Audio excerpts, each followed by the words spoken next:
삼면이 바다로 둘러싸인 우리나라.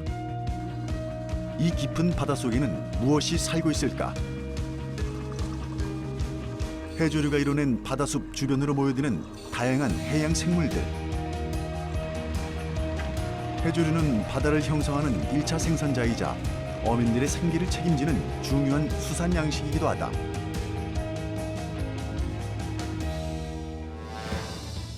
그런데 최근 해양 생태계를 위협하는 새로운 해조류가 나타나 해안을 뒤덮고 있다.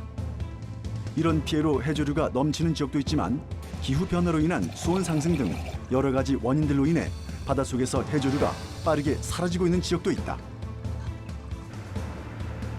지금 바닷속에선 어떤 일이 일어나고 있는 걸까? 우리는 이 사라져가고 있는 해조류를 지키기 위해 어떻게 해야 할까?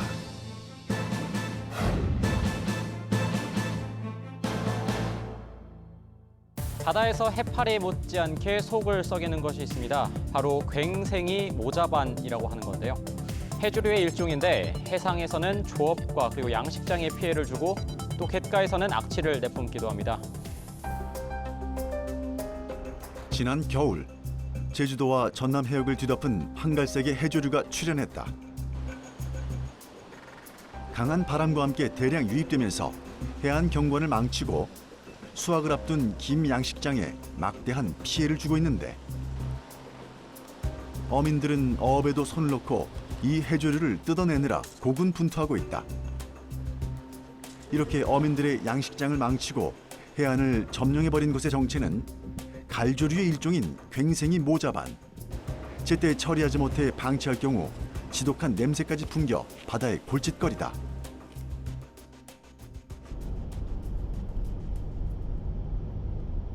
과연 얼마나 심각한 상황인 걸까?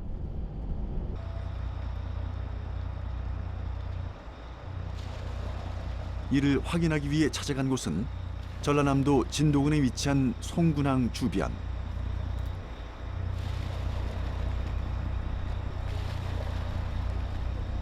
진도는 우리나라에서 세 번째로 큰 섬으로 동쪽에 명량해협을 사이에 두고 해남 반도로 이어지고 서쪽은 황해, 남쪽은 제주 해협으로 튀어 있으며 북쪽은 신안군의 여러 섬들과 마주한다. 인근의 신안군과 함께 김 양식장의 산지로 유명한 이곳에도 괭생이 모자반의 피해가 크다고 하는데 이 지역에서 25년간 김 양식업을 해온 어민과 함께 직접 김 양식장의 상황을 알아보기로 했다.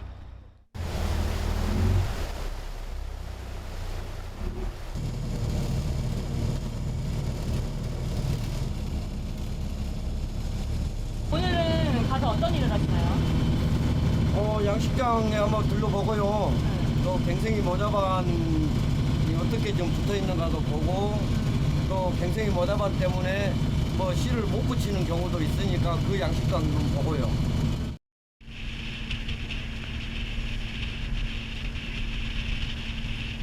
어선을 타고 뱃길로 내달린 지 10여 분 가까이.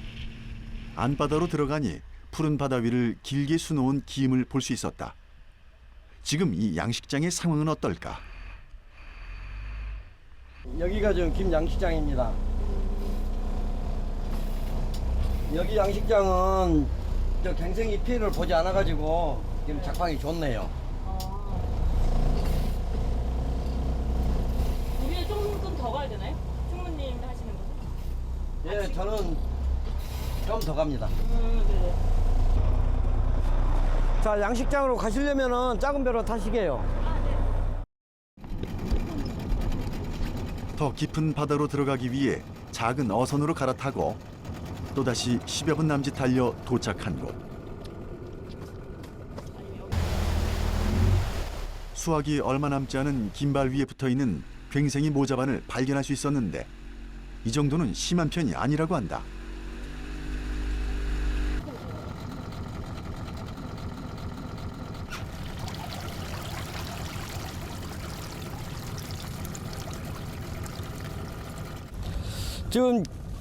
지금 시기적으로 많이 붙을 시기가 아니어가지고 약간 있는데 원래 이 앞바다에는 지금 시기에 많이 붙는 시기가 아닙니다.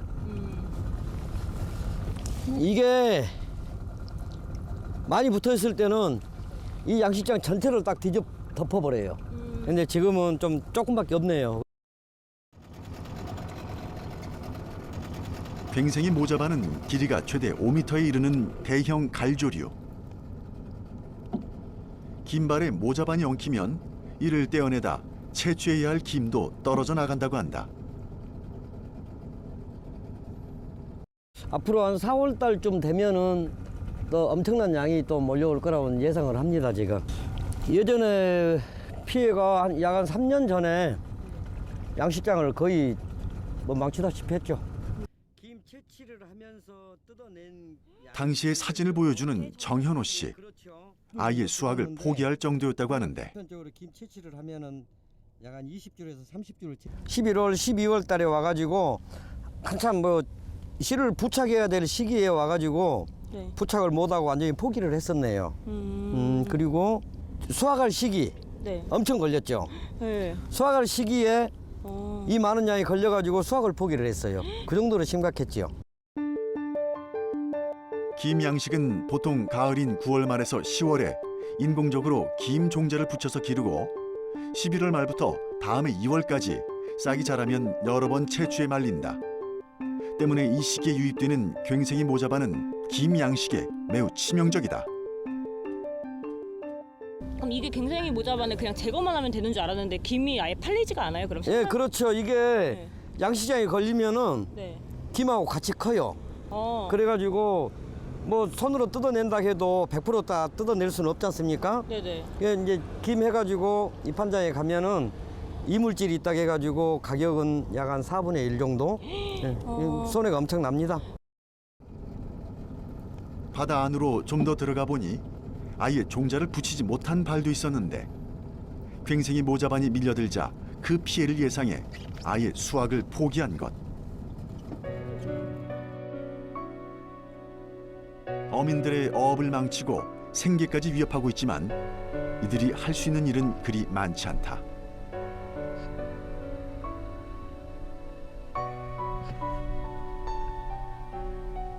그런 피해를 막기 위해서 뭐 하시고 있는 행동이 있을까요? 조치? 뭐 특별한 조치는 없고요. 그냥 오면은 걷어내고 그 방법 외에는 지금 뭐 우리 어민들이 취할 수 있는 게 전혀 없네요. 언제 또 들이닥칠지 모르는 괭생이 모자반. 지난 1월엔 전남 해역에 강풍이 불어 한꺼번에 괭생이 모자반 1,800여 톤이 대거 유입되기도 했다. 또다시 강풍과 함께 괭생이 모자반이 해안을 덮치진 않을까. 김 수확을 앞둔 어민들의 시름은 깊어만 간다.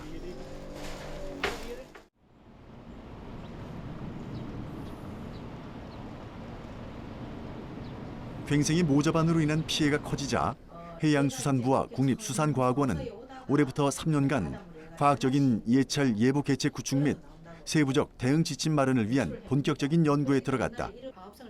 그동안에는 괭생이 모자반의 수거, 처리가 위주였다면 앞으로는 이동 시기 및 유입량에 대한 구체적인 대응 시스템을 갖추기 위해서다. 이 배가 70m예요.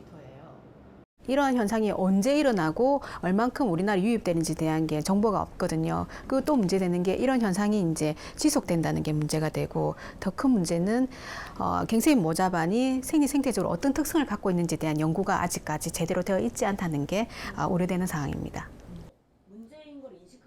그렇다면 괭생이 모자반은 언제 처음 우리나라 해안에 유입된 걸까? 또 어느 지역의 피해가 가장 컸을까? 2015년도에 2만 톤이라는 양이 우리나라에 이제 유입되었거든요. 보시다시피 이게 제주도 연안인데요. 네. 백사장이 보여야 되는지 괭생이 모자반 이렇게 엄청난 양이 들어와 있는 거죠.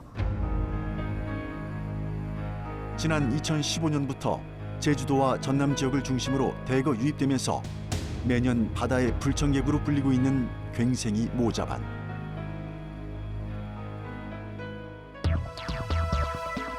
해양수산부 국립수산과학원의 자료에 따르면 괭생이 모자반은 지난 2015년 신안에서 처음으로 그 피해가 발생했으며 지금까지 공식적으로 확인된 곳은 제주도와 신안군 주변으로 해남과 완도, 진도와 흑산도 등 전남 해안 일대가 피해를 입고 있는 실정이다. 현재 전라남도 서남 해안이 거의 그 영향권에 들어있다고 볼 수 있는 것. 하지만 괭생이 모자반이 다른 지역으로도 얼마든지 확산될 수 있다는 게 더 큰 문제다. 이에 국립수산과학원은 그동안 어선에만 의존해왔던 조사 방식에서 벗어나 인공위성과 드론을 활용한 다중 모니터링 시스템을 구축하고 대량으로 발생하는 인과관계를 규명하기 위해 괭생이 모자반의 생태학적 특성 연구에도 들어갔다. 이를 통해 관련 기관과 협력 체계를 마련하여 실시간으로 정보를 공유할 계획이다. 또한 물 위에 떠서 유입되는 경우 단위 면적당 환산 등 유입량을 산정하는 기준을 표준화하는 관측 표준화 작업도 진행 중인데 이런 연구를 통해 앞으로는 괭생이 모자반의 보다 정확한 유입 시기와 이동 경로를 추정할 수 있게 될 것으로 기대하고 있다. 3년간 저희가 연구를 해본 결과에 의하면 중국 저장성 부분에 있는 여기 저우산군도라고 있는데요. 여기가 이제 괭생이 모자반의 주 분포 지역이라고 저희가 이제 알고 있는데요. 우리나라 유입된 종과 여기 조사에서 얻어진 샘플을 가지고 분석을 해봤습니다. 해보니까 실제 중국에서 조사된 그 유전자 타입 이제 논문에 의해서 이제 간접 비교를 해보니까 90% 이상이 이제 우리나라 종하고 다른 중국 종이라는 걸 이제 밝혀냈는데. 국립수산과학원의 조사에 따르면 우리나라에 유입되고 있는 괭생이 모자반은 토종이 아닌 외래종이라고 한다. 중국 저우산 군도에 서식하는 괭생이 모자반이 쿠로시오 해류와 이 해류의 지류인 대만 한류를 타고 제주와 전남 해안으로 떠밀려 오는 것으로 추정되고 있다. 바다의 갈색띠를 이루면서 해안 경관을 해치고 썩으면서 악취를 풍겨 쓰레기 취급을 받고 있는 괭생이 모자반. 어장과 양식장 피해는 물론 국내에서는 식용으로 거의 쓰지 않아 매립 처리되고 있는 실정이다. 하지만 전문가들은 더 큰 문제가 따로 있다고 우려하고 있다. 자생종보다는 많은 양이 유입되면 결국은 이게 지속이 되다 보면은 우리나라의 자생종에 있는 자생하고 있는 해조류의 생태계를 교란시킬 수 있겠죠. 그러면 걔가 이제 우리나라에 서식을 하게 되고 하다 보면은 우리나라는 해조류 아주 다양하게 이제 서식하고 있는데 양으로 물어보치면은 괭생이 모자반이 우리나라 전 해안을 점령할 수도 있을 거 아닙니까? 이제 그런 게 이제 될 건데 실제적으로 저희들은 아직까지는 이제 뭐라고 할 수 없는 게 정확하게 연구가 해야 되겠죠. 그래서 어떤 만큼의 확장을 하고 또 어떠한 영향을 끼치는 데에서 연구를 해야지 구체적인 걸 알 수 있을 것 같습니다. 그래서 좀 더 연구가 필요할 것 같습니다.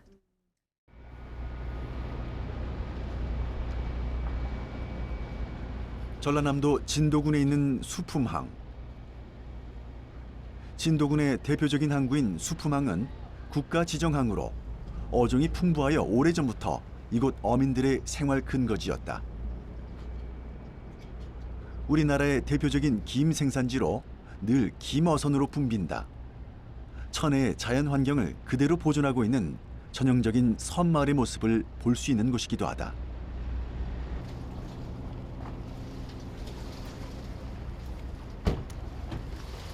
이 진도 수품항에 국립수산과학원 김상일 박사 연구팀이 출동했다.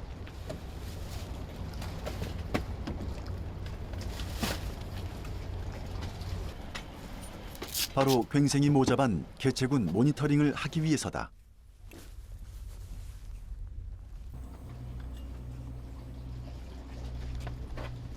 그 괭생이 모자반이 이제 그 외부에서 이렇게 유입이 돼서 그 어장도 많이 망가뜨리고 또 여러 가지 훼손도 되고 또 해안에 쌓여서 또 냄새도 많이 풍기고 그렇게 지금 부정적인 면들이 많이 그렇게 보도가 되고 있거든요. 중국 현지 거는 지금 어떻게 할 수는 없고 이제 국내 것도 아직 이제 제대로 조사된 바가 없어서 일단 국내 거부터 조사를 시작을 했습니다.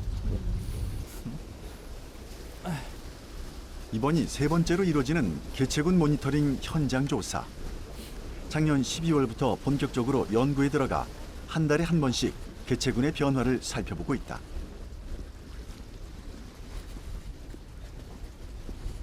괭생이 모자반에 피해를 입고 있는 여러 지역 중에서 진도 수품항을 실험 대상지로 선정한 데엔 특별한 이유가 있다.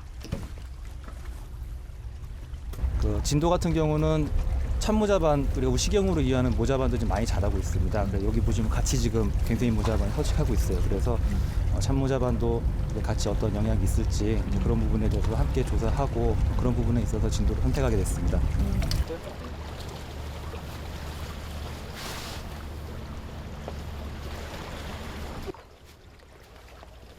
사실 괭생이 모자반은 국내에서도 흔히 관찰되는 해조류 중 하나지만 그동안 피해가 없어 큰 관심을 받지 않았던 종이다. 하지만 몇 년 전부터 국내 해안에 피해를 입히면서 조사에 대한 필요성이 생겨 올해부터 본격적으로 생태 연구에 들어간 것이다.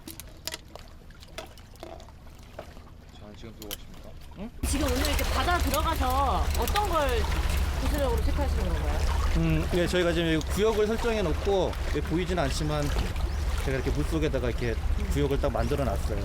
거기다가 개체들마다 모든 개체 꼬리표 달아놓고 그래서 이제 얼마나 죽었는지 지난번에 표시해 놨던 애들이 아직도 살아 있는지 새로 들어온 애들은 없는지 이렇게 자라는 건 얼마나 자라는지 줄자로 이렇게 길이도 재고 그런 것들 이제 측정하러 갑니다.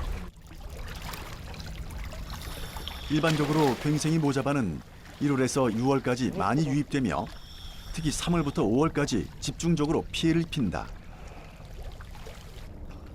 이 연구는 국내에서 자생하는 괭생이 모자반이 외래종의 영향을 받고 있는 건 아닌지 알아보는 것이다. 직접 수중 모니터링을 통해 바닷속 상황을 면밀히 관찰한다.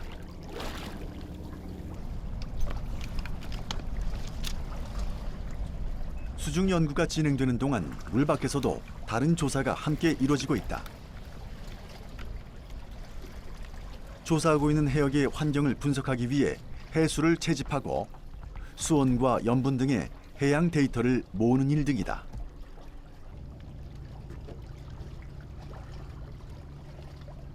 이 장비는 지금 수온이나 염분이나 여러 가지 용존산소 등 여러 가지 측정하는 건데요.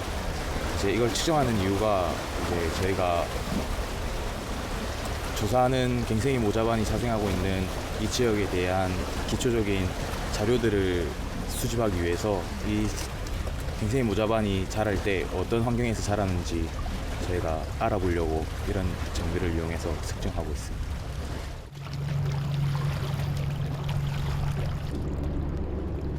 그렇다면 지금 바닷속의 상황은 어떨까?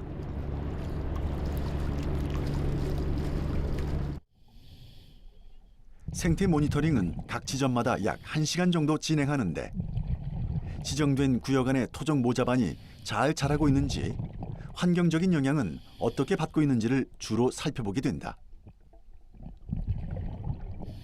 외래종 괭생이 모자반 연구는 중국 현지 조사를 통해 수온과 해양 환경을 관찰하는 것이 가장 좋은 방법이지만 현실적인 제약이 있어 토종 모자반의 생태 연구 결과와 비교해 간접적으로 결론을 추론한다. 현재는 괭생이 모자반의 생태, 생물학적인 기본 조사와 정보도 많이 부족한 상태. 국내에서 가장 피해가 심한 제주도와 진도 두 군데를 선택해 매달 모니터링을 진행하고 있다.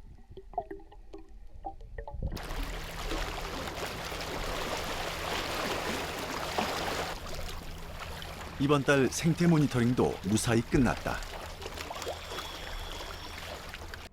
괭생이 모자반은 다른 해조류와 비슷하게 수온이 가장 낮은 겨울에 빠르게 성장해 몸집을 불리고 3월에서 4월 정도면 생식에 들어간다. 방금 조사해본 모자반의 경우 그 속도에 잘 맞춰 성장한 것으로 보인다. 이게 제일 길어 보이네. 이게 지금 한 3m 10cm? 3.1m 정도? 밑에 태그해 놓은 거는 지금 제일 긴 게 한 2m 나오는데 주변 거 이제 다른 거 뜯어왔는데 3.1m 정도 나오네. 해조류 생장에 큰 영향을 미치는 요소 중 하나인 수온. 여기가 수심이 한 1m 정도 10분 간격으로 자동적으로 체크가 되는 수온 센서를 부착해 수온 변화가 모자반에 어떤 영향을 주는지도 꼼꼼히 확인한다. 수온이 지금 10도에서 거의 뭐 0도 0. 뭐 어떤 이유에 의해서 뭐 외부의 어떤 뭐 담수가 갑작스럽게 유입이 된다든가 강수량이 많다든가 그러면은 그러면 이제 또 수온이 변할 수가 있어요. 그러면 이제 어느 정도 그 변화 폭이 어느 정도 되고 그런 걸 보면서 이 정도면은 해조류가 영향을 받았을 수도 있겠구나. 아니면 뭐 이 정도는 뭐 충분히 견딜 수 있을 만하다. 이제 그런 거를 이제 저희가 가늠을 할 수가 있죠. 예. 처음 조사를 시작한 지난해 12월. 당시 20에서 30cm에 불과했던 괭생이 모자반은 겨우내 10배 가까이 크게 성장했다. 국내 괭생이 모자반을 중국의 것과 비교해보면 크기가 좀 더 작고 가지가 풍성하지 않은 편. 성장 속도도 중국의 모자반이 훨씬 빠른 것으로 추정하고 있다. 저희가 이제 유전자 검사를 해봤더니 유전자 다양성 면에 있어서 중국 개체들이 상당히 낮습니다. 국내 자생하는 종에 비해서. 그래서 지금 우려가 되는 부분은 생식 기간을 가진 채로 5월 정도가 되면 이제 생식 기간을 가진 채로 그대로 오거든요. 그러면 국내 연안에 유입돼서 포자를 뿌리게 돼서 그 포자들이 착생을 하고 번식을 하게 된다면 만약에 그것들이 더 우세한 능력을 가지고 있다면 국내 자생종들을 대체해 버릴 수 있는 그런 현상이 있을 수가 있거든요. 중국에서 유입되는 종들이 실제로 우리나라에 얼마나 종자를 뿌리는지, 고유 자생종들과 외래종들의 교체 현상은 어떻게 일어나는지에 대한 연구는 앞으로도 계속될 예정. 또 우리가 식용으로 이용하는 모자반과 외래종이 어떤 경쟁 양상을 보이는지도 지속적으로 조사할 계획이다.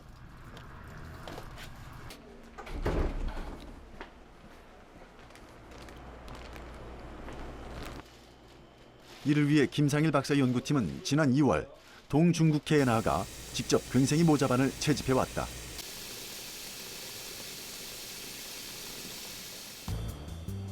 중국산 괭생이 모자반이 토종과 비교해 얼마나 빨리 성장하는지를 알아보고 있는데, 이는 광합성률 측정을 통해 어느 정도 가늠해 볼 수 있다.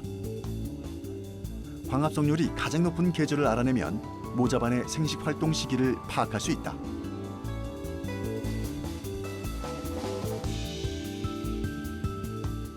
모양이나 길이 등도 살펴보는데, 좀 전에 진도 수프망에서 조사했던 토종과 비교해보면 중국산 괭생이 모자반이 훨씬 크고 가지도 풍성한 것을 알 수 있다. 1차 본가지에서 2차 가지, 3차 가지, 계속 곁가지를 치면서 몸집을 키우기 때문에 많은 양이 한꺼번에 유입됐을 때 문제를 일으킨다. 우리나라에도 뭐 전국에 다 분포를 하는데 워낙에 그 광범위한 서식 그 환경에 적응을 할 수 있는 그 능력이 있다 보니까 서식 범위도 넓고 그래서 잘 자랍니다. 그리고 일단 다른 모자반에 비해서 그 생체량이 굉장히 크고요. 그렇기 때문에 얘네들이 양이 많아졌을 경우에 한꺼번에 떠내려서 어느 한 지역으로 몰린다. 그러면 이제 그때부터는 이제 문제가 좀 될 수 있는 거죠. 적응력이 좋아 우리나라에서도 갯벌이 발달한 서해안 해역을 제외한 전 지역에서 잘 자라나는 괭생이 모자반. 큰 덩치로 몰려다니며 해안에 피해를 주고 있지만 생물 자체로는 유해하지 않다는 게 전문가들의 의견이다. 또한 괭생이 모자반은 바다 생태계를 유지하는 해조류의 기능도 하고 있어 긍정적인 측면도 많다. 사실 연구자로서 그 개인적으로 괭생이 모자반이 그 유해생물 취급받는 거에 대해서 굉장히 안타깝게 생각을 합니다. 그동안 관심도 없다가 문제가 되니까 마치 유해생물인 것처럼 여론몰이가 되고 있는데, 사실 괭생이 모자반은 바다숲으로서 가지고 있는 그 고유한 기능이 훨씬 더 크거든요. 네. 인간에게 유용한 수산 양식인 해조류는 해양 생태계에선 더 중요한 역할을 맡고 있는데, 먼저 바다의 1차 생산자로서 연안의 기초 생산량을 증대시키며 어류의 산란 및 서식처가 되고 있다. 해조류는 산소를 생산함으로써 생물들이 호흡할 수 있도록 도와주고, 광합성을 통해 수중, 대기 중의 이산화탄소를 흡수하여 온실가스를 저감시키는 역할도 한다. 또한 수중 오염물질을 제거하는 등 해양 환경 정화에도 도움을 준다. 이처럼 해조류의 개체수가 늘어나는 것은 해양 생태계에 도움을 주는 일이지만 특정 지역에 한꺼번에 밀려와 피해를 입히는 현상을 마냥 반길 수만은 없다. 이렇게 해조류가 넘치는 지역도 있지만 해조류 멸종 위기에 놓인 지역이 더 많은 것이 지금 우리 바다의 현실. 전 세계적으로 연간 7%씩 해조류의 서식지가 사라지고 있는 것으로 보고되고 있는데 국내 연안에서도 바다의 사막과로 불리는 갯녹음 현상 때문에 안반에 붙어 자라던 해조류가 빠르게 사라지고 있다. 갯녹음은 바닷속 해조류가 사라져 바위가 하얗게 변하고 불모의 상태가 되는 것을 말한다. 국내에서는 동해와 남해의 갯녹음 현상이 심각한 것으로 나타나고 있다.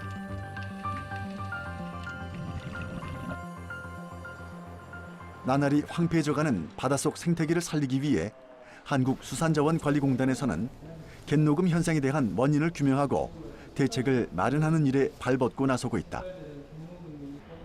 전문가들은 지구 온난화로 인한 해수온도 상승과 성게처럼 해조류를 먹는 초식 동물이 크게 증가한 것을 갯녹음의 주요 원인으로 보고 있다. 네, 지금은 이제 이 사진은 저희가 그 전 해역을 격자 구역별로 나누어서 지금 촬영을 하고 있거든요. 그러니까 한 구역을 지금 보고 계신 거고요. 여기는 이제 저희 그 강릉 지역입니다. 강릉 지역이고 여기도 아까 보셨던 영상처럼 색깔별로 다 구분이 되어 있어요. 그리고 그 정보에 대해서는 밑에 세부적으로 다시 나누어져 있는데 밑에 자세히 보시면은 안반의 면적 그리고 실제로 안반이 아닌 면적 그리고 갯녹음이 심화되고 있는 지역의 면적 그 심화되어 있는 면적 이렇게 나누어져 있고요. 공단에서는 초분광 항공 영상 촬영과 위성 영상을 이용해 갯녹음 실태를 파악하고 있다. 특수 렌즈를 장착하고 촬영하면 색깔 구분을 통해 해조류의 존재를 보다 명확히 알아낼 수 있는데 지난 2014년과 2015년 동해와 남해 연안의 갯녹음 실태를 조사한 결과 동해는 전체 안반 면적의 62%가 갯녹음이 심하게 발생했거나 진행 중인 것으로 파악됐다. 이런 속도로 갯녹음이 확산되면 해양 생태계가 무너지는 건 시간 문제. 이를 막기 위해 지난 2009년부터 바다숲 조성 사업이 진행되고 있다. 감태나 모자반 등 해조류의 종묘를 바다에 뿌리거나 종묘를 심은 어초를 설치해 바다에 푸른 숲을 만드는 사업. 앞으로 2030년까지 서울시 면적의 약 90%에 해당하는 5만 4천 헥타르의 새로운 바다숲이 만들어질 예정이다.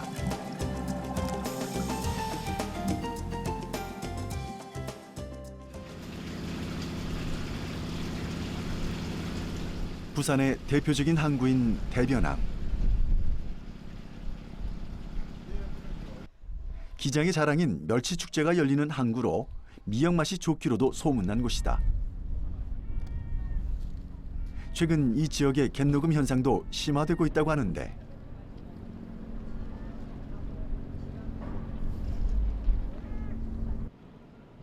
자세한 상황을 알아보기 위해 해조류 육종융합 연구센터를 찾았다. 이곳에서는 기후변화에 대응할 수 있는 해조류 신품종 개발과 종자 생산, 다양한 양식 기술을 연구하고 있다. 미역과 다시마 등 해조류의 산지인 부산 기장 지역의 갯녹음 현상은 어느 정도인지 직접 들어봤다. 저희 기장군이 접하고 있는 동해 연안 같은 경우는 약 한 61% 정도 사막화가 진행됐다고 알고 있습니다. 그리고 이제 부산 경남 지역에서도 특히 부산이 총 314헥타르 정도로 이제 가장 넓은 지역으로 사막화가 진행이 됐다고 그렇게 알고 있습니다. 기장 연안 같은 경우에도 지금 현재 갯녹음 단계가 초기 상태로는 이미 진행이 된 상태고요. 이제 수심 5m 이상에서부터는 이제 해조류를 거의 찾아볼 수가 없고, 그리고 해조류 분포에 있어서도 대형 갈조류 같은 유용종보다는 이제 홍조류가 주로 우점을 하고 있는 추세입니다. 부산 경남 지역의 바다 사막화도 빠르게 확산되고 있는 상황.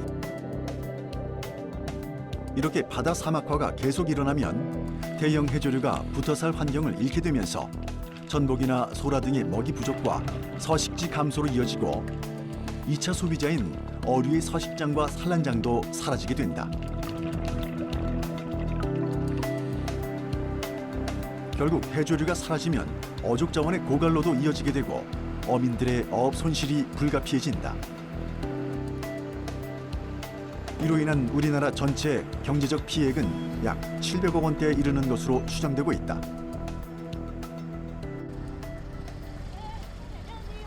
어서 오십시오. 예. 저희 때문에 나와주셔가지고. 미역의 본고장으로 유명한 부산의 기장 지역. 어장밭에 갈게요. 미역 양식을 하는 어민을 만나 상황을 살펴보기로 했다. 어서 오세요. 네, 가시죠.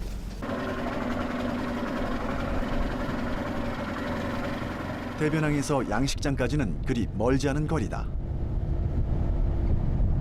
지금 그럼 우리 양식장까지 가려면 얼마 정도 들어가요? 5분에서 10분 사이. 되게 가깝네요. 원래 양식장 원래 다 이렇게 가까워요? 아, 이제 여기는 밖에 나가면은 수심도 깊고 물 조르도 세고 해서 양식을 할 수 있는 이게 수심하고 이게 다 한정이 돼 있어요.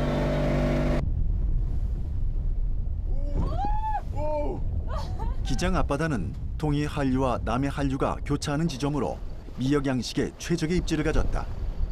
거센 파도를 맞으며 조금 들어가니 미역 양식장이 펼쳐졌다. 이 지역에서 40여 년간 미역 양식업을 했다는 김영태 씨. 과거엔 지금보다도 미역 양식이 잘 됐었지만 지금은 예전만 못하다고 한다. 옛날 오히려 지금보다 옛날에 미역이 잘 됐었죠. 예, 잘 됐는데 오히려 갈수록 지금 안 되고 있는 편이죠. 따지고 보면. 그 이유가 왜 그런 건가요? 이제 모르죠. 하여튼 그 뭐 우리 어민들은 타 지역에서도 많이 생산을 하고 있고 우리 지역에서도 어떤 환경적인 뭐 문제가 있지 않느냐 뭐 이런 것도 있고. 전문가들은 연안 해역의 수온 상승이 미역 양식에도 영향을 주고 있다고 추정하고 있다. 미역 양식이 점점 더 어려워지자 해조류 육종융합연구센터에서는 지난해 5월부터 종자 생산 연구에 들어갔고 배양에 성공한 종자를 어민들에게 배분하고 있다. 지금 여기는 좀 아까보다 미역이 좀 조그매요. 예. 얘네들은 얼마 정도 된 건가요? 이게 지금 올해 해조류 연구센터에서 지금 처음으로 분양받은 미역 종자인데요. 이게 지금 약 한 20일에서 25일 사이 됐어요 지금. 연구센터에서 이거 모자로 해서 이거 준 거잖아요. 네. 근데 이런 거를 받으시면은 좀 도움이 되시려나요? 이제 저희들이 시범 생산 지금 기르고 있는데 이게 이제 품종이 뭐 굉장히 잘 나온다든지 뭐 이랬을 때는 많이 기대감이 크죠 지금 어민들이 지금. 부산 기장 지역의 미역은 미역귀와 잎 사이의 줄기가 긴 북방형 미역으로 타 지역의 미역보다 쫄깃하고 끊어지지 않아 가격도 좋은 편. 어민들은 바다의 수온이 높아져도 살아남을 품질이 좋은 종자 생산으로 어업에 도움이 되길 기대하고 있다. 그 연구가 한창 진행되고 있는 해조류 육종융합연구센터. 기장 지역은 1990년대 초반까지 미역 종자 생산업이 이루어졌지만 해역 환경의 변화와 잦은 수온 변화로 안정적인 종묘 생산이 힘들어졌다. 수년간의 연구와 실패가 거듭됐고 지난해 마침내 그 답을 찾았다. 보통 미역 같은 경우는 이제 봄철에 이제 그 씨앗을 받지만은 이 미역 같은 경우는 이제 저희가 여름철에도 생존을 한 미역의 이제 그런 미역귀를 가지고 이제 그것의 씨앗을 받아서 지금까지 배양 관리를 해오고 있었습니다. 이러한 미역은 나중에 이제 더욱 높은 수온에서도 더 적응 능력이 높은 능력을 가지고 또 앞으로 양식 쪽에 도입이 된다면은 또 어업인들의 소득 증대에도 크게 기여할 것으로 생각됩니다. 미역 종묘 생산이 다시 가능해진 건 고수온에서도 죽지 않는 강한 종자와 이들이 폐사하지 않는 적절한 수심을 찾아냈기 때문이었다. 가장 중요한 부분이 수온인데 이제 전남이나 충남 같은 경우는 이제 수온이 21도 이하로 안정적으로 떨어지는 시기가 이제 9월부터 이제 10월 초까지 이루어질 수 있지만 기장 같은 경우는 조금 더 그 시기가 늦기 때문에 바로 그 시기와 온도를 잘 찾아서 처음 시설을 하는 게 굉장히 중요합니다. 이곳에선 미역 종료 생산 외에도 다양한 해조류 품종 개발과 대량 생산 기술도 연구하고 있다. 이런 해조류 연구가 중요한 이유는 앞으로 우리 바다의 생태 다양성과 안정성을 결정하는 데 해조류가 중요한 역할을 하기 때문이다. 통계청에 따르면 지난해 자연산 해조류 생산량은 약 8,000톤, 양식으로 생산한 것은 약 100만 80톤이나 된다고 한다. 세계적인 해조류 생산국이자 소비국인 대한민국. 김을 비롯해 미역과 다시마, 톳, 매생이, 파래 등 약 60여 종을 식용으로 소비하고 있다. 하지만 이제 해조류는 식용으로서의 가치를 넘어 미래 자원으로까지 각광받고 있다.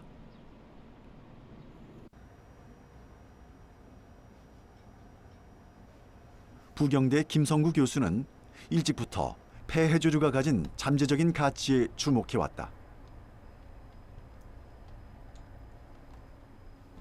해조류 중에서 폐해조류를 가지고 연구를 해서 이게 버려지는 이런 폐기물을 유용한 가치가 있는 바이오 에탄올을 생산하는 연구를 지금 한 10년간 하고 있습니다. 기후 변화와 잦은 태풍 발생으로 폐해조류의 양은 매년 늘어가는 추세. 태풍이 한 번 쓸고 간 해안에는 폐해조류가 뒤엉켜 처치 곤란이었다. 이를 활용하는 연구가 진행됐다. 돌핀이라는 태풍이 몰았을 때 우리가 채집을 했습니다. 채집을 했을 때 갱생이 모자반이 72% 정도 함유가 되어 있었습니다. 그래서 나머지는 뭐 톳, 미역 이런 것들이 함유가 되어 있었고 해서 우리가 식용으로 자주 먹는 미역과 다시마, 톳 등의 해조류들은 대부분 양식으로 생산되는데 이 중 20%는 그냥 폐기되고 만다. 부산 수영구만 해도 연간 10억 원 이상을 이 처리에 사용하는데 이를 자원으로 활용하면 처리비와 환경적인 비용까지도 줄일 수 있는 셈. 일석이조의 효과를 볼 수 있다. 그렇다면 이 폐해조류들은 어떤 과정을 거쳐 어떻게 자원이 됐을까? 미역하고 다시마 같은 경우는 이 미역 가공 공장의 폐기물로 우리가 받고 있습니다. 그리고 파래나 이런 것들은 뭐 저희가 구입한 거고요. 여기서 가장 중요한 그 해조류 중에 하나가 2016년 5월 21일에 송정에서 수거한 폐해조류를 가지고 실험을 하려고 하고 있습니다. 그래서 이 폐해조류 경우는 굉장히 모자반이 72% 정도 함유하고 있어서 지금 이슈가 되고 있는 그 굉장히 모자반을 이용한 에탄올 만드는데 중요한 그 모티브가 됐을 것 같습니다. 폐해조류가 바이오 에탄올이 되는 과정을 알아보자. 건조시킨 폐해조류를 분말로 만들고 1차 산 처리를 거쳐 약 120도 온도로 고온 처리를 한 다음 중화를 시킨다. 그리고 효소를 넣어 당을 추출해내는데 이 효소당에 효모균을 넣어 발효시키면 에탄올이 생산된다. 이 에탄올 피크에 대해서 10.5g/L인데 저희가 2배 희석을 했기 때문에 21g 네, 21g인데 퍼센트로 치자면은 2% 정도 에탄올이 생산이 되었습니다. 바이오 에탄올은 일산화탄소와 같은 환경 오염 물질을 배출하는 가솔린과 달리 유해 물질을 배출하지 않아 일찍부터 차량용 대체 에너지로 주목을 받았다. 가장 널리 사용되는 바이오 에탄올의 원료는 사탕수수. 하지만 생산 원가가 비싸다는 단점이 있었다. 그런 점에서 버려지는 것을 활용하는 폐해조류 에탄올은 더 가치가 크다. 바다의 1차 생산자이자 해양 생물들의 산란과 서식 장소를 제공해주는 다양한 해조류들. 이 해조류들이 없어진다면 바다는 황폐해지고 해양 생태계는 파괴되고 말 것이다. 그리고 이는 결국 우리 인간들의 먹을거리까지도 위협하는 심각한 문제를 초래할 수도 있다. 바다숲의 주인공인 해조류를 지키기 위해 더 큰 관심과 노력이 필요한 이유다.